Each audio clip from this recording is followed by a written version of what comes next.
16 Pakistani YouTube channels को block किया गया है भारत के अंदर और अपेरेंटली वो भारत के लिए नेशनल सिक्योरिटी थ्रेट बन गए हैं। और बड़ा अपडेट मिल रहा है जहां पर पाकिस्तान के 16 यूट्यूब चैनल्स पर भारत ने बैन लगा दिया। लेकिन जो भारत जो उसने एक्शन लिए सारी उन एक्शंस में एक ऐसा एक्शन लिया तंजीम का नाम कर लिया गया जिसे कोई जानता तक नहीं और फिर बगैर किसी तहकीक के पाकिस्तान पर इल्जाम लग दिया गया। अब वही तंजीम हमले में मुलविस होने की तरदीद कर रही है और कह रही है कि साइबर हमले के जरिए झूठे प्रोपेगेंडे के लिए हमारे प्लेटफॉर्म को इस्तेमाल किया गया। तो पार्टी शुरू हुई फिर वाली बात जो इसमें गेहूं के साथ गुण भी पिसेगा या नहीं ये तो हमें पता चल जाएगा। सिर्फ गेहूं पिसेगा या गुण भी पिसेगा। इंडिया में काफी सारे पाकिस्तानी यूट्यूब चैनल्स को बैन कर दिया है। अब Indian viewers in Pakistani channels की वीडियोस को यूट्यूब पर नहीं देख सकते। लिस्ट के अंदर मैं भी शामिल हूं, आप भी शामिल हैं। आई थिंक इट्स अल्हम्दुलिल्लाह indeed a moment of proud for us कि भारत के अंदर शायद आप इतना बड़ा सिक्योरिटी थ्रेट बन गए हैं पाकिस्तान के अंदर बैठे हुए अपने पॉडकास्ट के जरिए या अपने ब्लॉग्स के जरिए कि भारत को आपको बैन करना पड़ा है। वो अगर यूट्यूब पर हमारे यूट्यूबर की आपने बात किया वो बाइकआउट कर देंगे, शायद हमें मसला होगा, उन्हें मसला नहीं होगा। बड़े-बड़े यूट्यूब चैनल्स हैं जिनके मिलियंस में सब्सक्राइबर्स हैं और मिलियंस में व्यूज आते थे। तो अब बात वहां से बहुत आगे निकल चुकी है। तो मैंने कहा तलवार मोदी की तलवार चल गई है। मोदी ने हुक्का पानी बंद कर दिया है। पहले पानी बंद किया था, फिर पानी छोड़ दिया और अब हुक्का पानी दोनों बंद कर दिए। भारत इतना ताकतवर हो चुका है कि आपने देखा कि किस तरह से मिडिल ईस्ट में और सऊदी अरब में जो है मोदी का इस्तेमाल किया गया। यहाँ तो खबरें नहीं आने देते हैं, लेकिन अगर आप देखें तो हमारा वजीर आजम जाता है तो उसको कोई मामूली कोई ब्यूरोक्रेट लेने के लिए आ जाता है। उन यूट्यूब चैनल्स को भी बैन कर दिया गया है जिनकी audience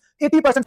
hello everyone, this is Meera Vishan, hope you guys are doing well. So everyone, मैंने थोड़ी देर पहले एक वीडियो डाला था जिसमें मैंने एक न्यूज़ शेयर की थी जिसको मैं रिपीट नहीं करूंगी, जिसके ऊपर मुझे बहुत सारे लोगों ने बहुत सारी बातें सुनाई हैं, बहुत बुरा भला कहा। उन्होंने कहा कि भाई तुमने झूठी खबर फैलाई है। यार मैंने खबर नहीं फैलाई थी, मैंने तो बस पूछा था। I just came randomly to my department, I asked यार क्या अपडेट चल रही है, क्या न्यूज़ चल रही है। उन्होंने बताया यार ये न्यूज़ चल रही है। मैंने कहा चलो ठीक है, मैंने वीडियो बनानी है, मैं थोड़ी बहुत डिस्कस कर लूंगी। मैंने एक अपने से मैंने दुख का इज़हार किया था, मतलब यार बड़ा बैड सीन हुआ जो भी है। मुझे नहीं पता था कि वो खबर गलत है सही है। मैंने जब यहाँ पर जब मैंने उसको स्क्रॉल किया यूट्यूब पर या गूगल पर, मुझे वहाँ पर तो नजर आ गई, लेकिन मिस्टेक मेरे से ये हुई कि मुझे भी किसी भी इंटरनेशनल मीडिया पर वो नहीं मिली ना, तो जो मुझे पहले वेरीफाई करना चाहिए था। खैर मिस्टेक हो गई मेरे से, I am really sorry for that. मैंने शायद बहुत सारे लोगों के सेंटिमेंट्स को हर्ट किया। मेरी इंटेंशन ऐसी बिल्कुल नहीं थी। आप सब लोग मुझे बहुत देर से जानते हैं, तकरीबन हमारा काफ़ी देर का साथ है और मैंने हमेशा से बहुत अनवाइज बात की है। हालात कुछ भी हो जाए, कुछ भी हो जाए, मैंने पहले भी कहा था कि मैं नहीं बदल सकती हूँ। देखें कुछ चीज़ें होती हैं जो स्क्रिप्टेड होती हैं, आपको बोलनी पड़ती हैं, आप जहाँ पे रहते हैं आपको उसके मुताबिक चलना पड़ता है, लेकिन आप इतना वो जवाब नहीं था। जब वो 85% फंड पे आते हैं तो मैंने कहा भाई फंड में और बिजनेस में फर्क होता है। फंड तो ये है कि आप चैरिटी कर रहे हैं, तो क्या आप चैरिटी कर रहे हैं, आप तो बिजनेस कर रहे हैं। तो उस आईसीसी के जितने रुकन ममालिक हैं जो आईसीसी के इवेंट्स खेलते हैं वो कोई चैरिटी ऑर्गेनाइजेशन नहीं है, इन्वेस्टमेंट है। आप बिजनेस करते हैं सारे के सारे, उसमें सब अपना शेयर लेते हैं। हमारी वजह से दिखाई दे रहा है, अगर हम छोड़ देंगे नहीं खेलेंगे। ये सारी बातें मैंने उनसे कहा। 4-5 इवन मदन लाल साहब उस प्रोग्राम में थे, उन्होंने भी पाकिस्तान के ऊपर इसी तरीके से बातें की। मैंने उनको भी ये जवाब दिया, मैंने कहा इसको खुदा का खौफ करो तुम लोगों को, सुनी बात है। और आप